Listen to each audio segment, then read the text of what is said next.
Now let's get the facts about what was going on in Rome. Here, this is the uh BibleHub.com, Barnes note on the Bible. Okay, so when you go down, it starts giving a situation about the strangers of Rome. Okay, and it was talking about pretty much what was going on in Rome. It says, going down to here, it says, great numbers of Jews were at that time dwelling at Rome. Josephus says that there were 8 synagogues there. The Jews are often mentioned by the Roman writers. There was a Jewish colony across the Tiber from Rome. When Judea was conquered about 60 years before Christ, vast numbers of Jews were taken captive and carried to Rome. But they had much difficulty in managing them as slaves. They curiously adhered to their religion, observed the Sabbath, and refused to join into the idolatrous rites of the Romans. Hence, they were freed and lived by themselves across the Tiber. Now, that's another lie. So you can't believe these dragons, boy, because they'll tell you a lie. Nobody is going to free somebody because they want to, what you call it, observe their religion. They don't give a dang. And these dragons definitely didn't give a dang back then, and they gonna admit it because I got it on the video. Let's get this video talking about they was free because of their religion. Get out of here. Now that's the way that the Edomites lie. We just gonna peep how they tell all these lies. Them some lying people. Now look at the cover. Courtney. Oh. As general counsel Here we at go my with this company, crap. every department was desperate. Notice was wrapped around their necks. All right, let's go to the beginning. A Roman slave's contribution to the empire's economy was now, crucial first to of its all, survival. But its personal look at life these. wasn't glamorous. Look who the slaves is now. Wealthy aristocrats might lavish their slaves with food and utilities. Poor laborers were literally worked to death. This is Many a slaves lie. in ancient Rome were captured in war. It was great numbers of Jews in Rome. It was no freaking white people slaves. That's a lie. A notice was wrapped around their necks, with their naked bodies no on display Romans, for those with enough money native to buy Romans them. as slaves. Their new owners owned them once they were sold, so they had to work for no money. This is Often, a lie. A wealthy man could have 400 slaves at a time. Now let's get that. A wealthy man can have 400 slaves at a time. Now when you look at what was going on, you had great numbers of Jews in Rome. Not only that, it had been the Greeks had subdued them through Antiochus and made it to where you couldn't be called yourself a Jew. So now you had to be known as a Greek.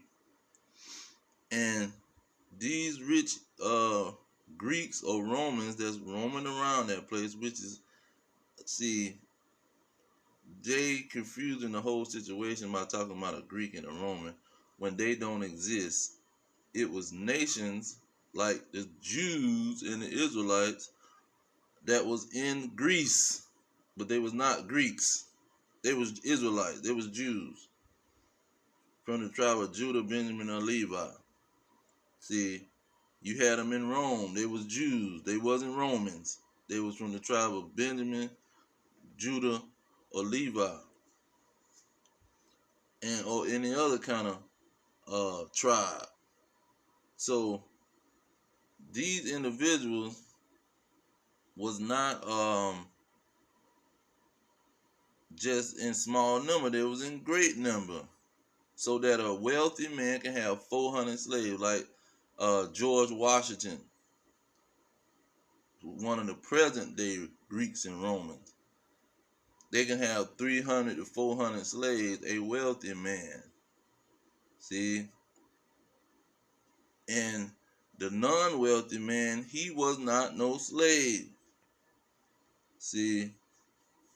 Just like the Irish. The Irish, they might have did some slave labor, and they was just considered as an indentured servant.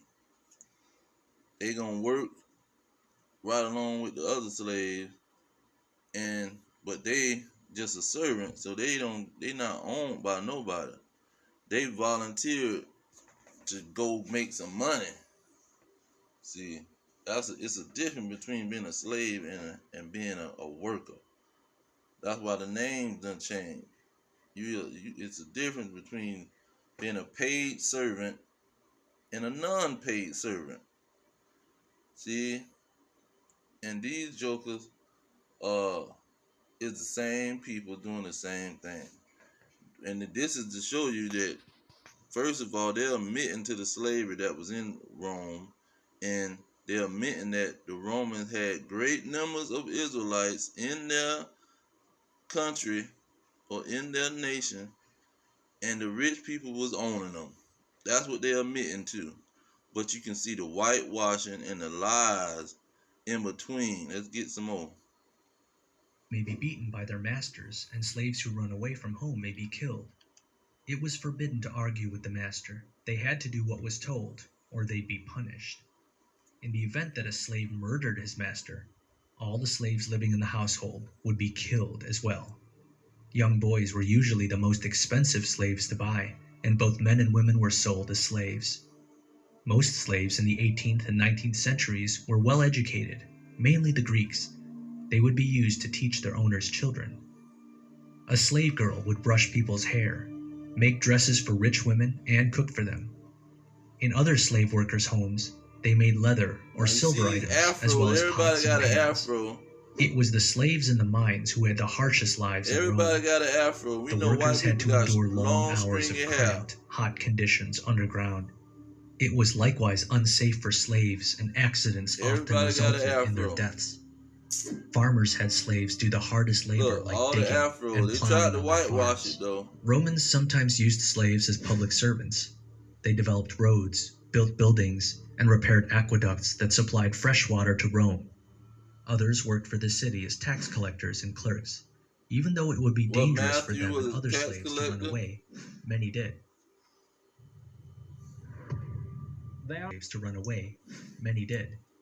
Yet it was extremely difficult because they did not have anyone to help them, and many of them did not speak Latin. Spartacus was a famous Roman slave who succeeded in escaping, and many did. Yet it was extremely difficult because they did not have anyone to help them, and many of them did not speak Latin. Okay, why didn't they speak Latin? Because they were speaking Hebrew. See? Why didn't they speak Latin? Because they were speaking Hebrew. And you dragons is a bunch of liars. Look at the white people, they got a so-called slave. It's a lie. Spartacus was a famous Roman slave who succeeded in escaping. And Spartacus was a certified black man, certified so-called black man, and was an Israelite. He was either from the Greeks who didn't know that they was Israelites. See, they didn't know that they came from Israel, because Paul them had to go tell them. They were some of the so-called Gentiles who was Israelite foreigners in these other countries, and they didn't come from their homeland. And there was a law that you couldn't be called. It was a Greek law that you couldn't be called an Israelite or a Jew or any kind of name concerning the 12 tribes, or you would be put to death.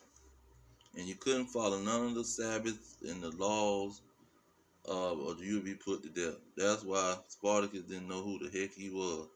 But he was a certified slave, and he probably didn't speak no freaking Latin, and he was fighting against these red dragons. And forming a group of rebels that defeated the Romans in battle. Spartacus's success did not last for long, as the army killed the slaves that survived the battle by stopping the slaves from joining Spartacus's army. In ancient Rome, slaves were commonplace. There were almost as many free men as slaves, so the Roman slaves' daily life varied greatly depending on what their masters commanded them to do. They were gladiators, prostitutes, potters, and countless others. A Roman slave's life was far from perfect. There were many times when it was more convenient than expected, but the probability of a slave having a difficult life was always higher versus the possibility of having a good life. See, they not gonna show you no Negro slave, because they know that's gonna debunk their whole whitewashing theory. Then when you look at the American slavery, what these Edomites did to the Israelites, you can see the same scenario. You see these dragons, they what did they do? They never had no white slaves, man. What in the heck wrong with them? There was a taskmaster. They would sit around and be the back cracker. That's why they call them crackers. So they would crack your back in that cotton field with that whip if you get out of hand. Now the slave master, he barely jump out there. He done hired some of these rednecks to go out there and do it. Or they got to chase down and be a bounty hunter and chase down and runaway slaves and uh, be a bodyguard. See, that's what these other poor whites was doing, or Edomites was doing. They was not being no freaking slave like the slaves in the cotton field, and that was owned and had a bill of sale. See, that's the lie that these dragons tell.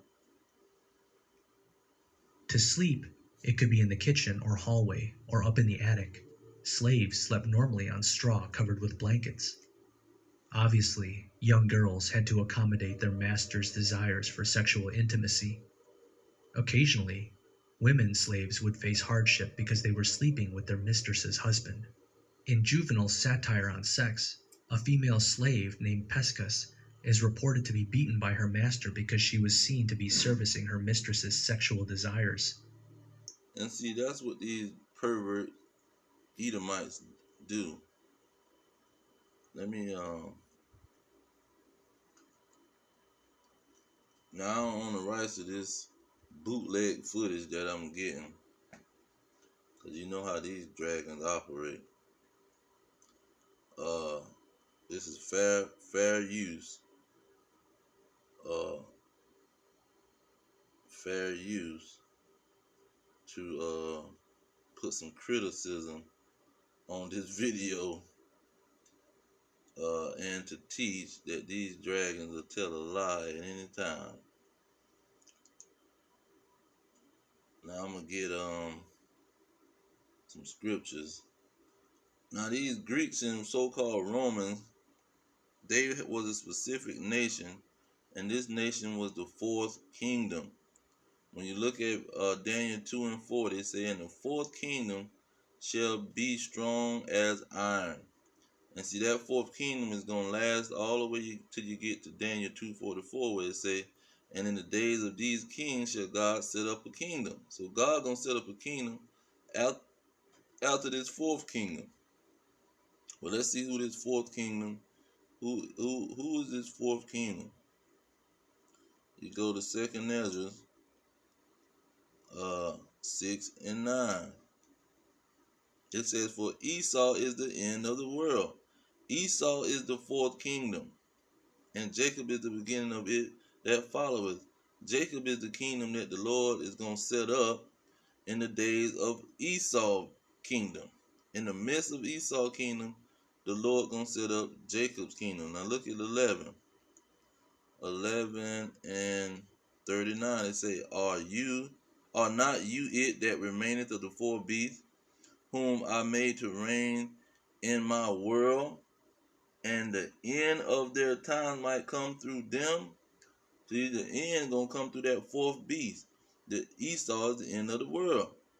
Verse 40, and that fourth came and overcame all beasts that were past, and had power over the world with great fearfulness, and over the world and over the whole compass of the earth with much wicked oppression. See, having slaves. And so long time dwelled he upon earth with deceit. See, this is how he operated, with deceit. He'll tell you that his peoples were slaves, and so you ain't even knowing who the heck the slaves is. You confused about who the slaves is. When the slaves was only Israelites, only the nation of Israel went into slavery under these dragons. It was all about the so-called white men putting the Israelites into slavery. They are the fourth beast, and they rule with lies. It's all about them telling a bold-faced lie and whitewashing all history. See, everybody know that whitewashing. When you hear whitewashing, it's a common phrase, because these dragons, that's all they do. Look at verse 41. For the earth has he not judged with truth. See, he ain't corrected the earth with truth, and dealt in the earth with truth. He operates in deceit. And look at verse 42. It say, he afflicted the meek and hurt the peaceable and love liars. See, these dragons love liars, and they peoples know they don't whitewash everything. It ain't a hard concept. And they are the fourth beast, because Esau is the end of the world. The fourth beast is the end of the world. And let's get that fourth beast. It say in verse 11, the eagle who you saw came up from the sea is the kingdom which was seen in the vision of thy brother Daniel. See, these dragons are that eagle. And let's connect the eagle with Edom. Was it 20 or 21?